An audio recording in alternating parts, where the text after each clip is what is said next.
Bonjour, nous allons faire une vidéo comment on fait les reflets dans l'eau. Donc on va commencer par mettre un trait, donc là qui va nous séparer par rapport à la rive. J'ai pris un HB. Donc dans un premier temps on va faire une eau calme. Donc tout ce qui est eau calme, en fait ça se reflète comme si c'était dans un miroir. Donc supposez que vous avez, mettons, un petit tronc d'arbre ici avec un petit arbre, mettons, un petit arbuste. Donc là, bien sûr, je rentre pas trop dans les détails. Donc automatiquement, là, il va avoir le bord de la rivière. Donc ici, on va faire une eau calme. Donc on prend un HB. Donc ça va se refléter comme un miroir. Bien sûr, tout ce qui est au niveau de l'arbre, on va le mettre. On va faire un trait droit. En fait, ça va être vraiment identique. Comme c'est comme un miroir, vu que l'eau est calme. Donc ça vous permettra par rapport à l'eau. Donc là, et on laisse toujours un petit peu de blanc, ça s'appelle un réau. Donc là, comme ça, après, on va pouvoir refaire l'arbre à l'identique. Donc là, et là, vous pouvez mettre en HB pour tout ce qui est de l'eau. Hein, donc on va mettre une eau, on va prendre un crayon HB pour que ça soit clair, vu que comme l'eau est calme, automatiquement, ça va se refléter dans comme un miroir, donc ça va être à l'identique. Donc là, bien sûr, on va refaire un petit peu au niveau, que ça soit pareil.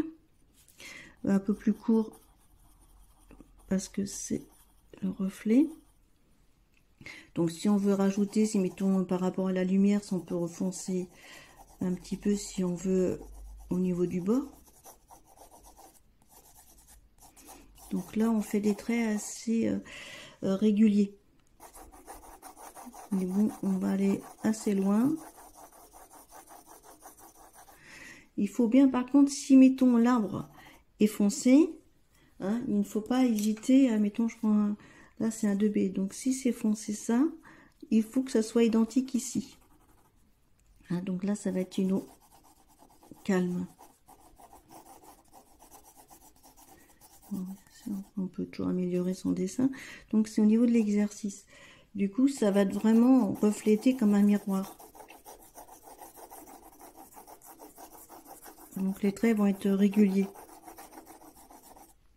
Donc ça vous permet de vous entraîner si, mettons, s'il y a une rivière ou un lac ou une mer qui est calme, du coup, il faut vraiment faire des traits.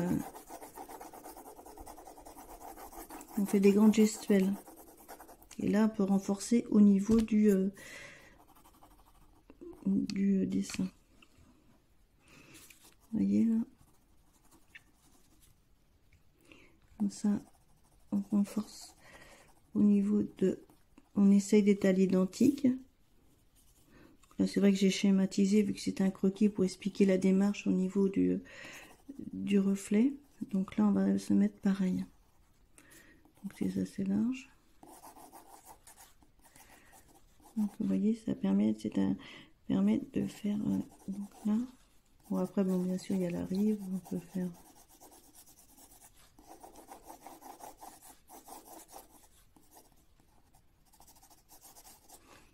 Bon, on peut améliorer son arbre.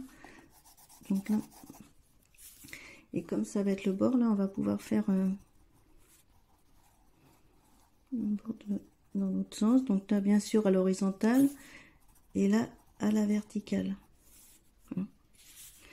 Même on peut raccourcir un tout petit peu d'ici, selon les dimensions, parce qu'après, ça peut faire plus long. Souvent, quand c'est comme ça, par rapport à l'eau, c'est souvent, des fois, ça paraît toujours un peu plus grand. Donc ça, c'est important. Mais on reste assez clair. On peut renforcer par rapport, on se met dans l'autre sens au niveau, vous voyez, de la gestuelle. Donc voilà, c'est un exercice qui est intéressant pour faire une eau avec des reflets, avec une eau calme.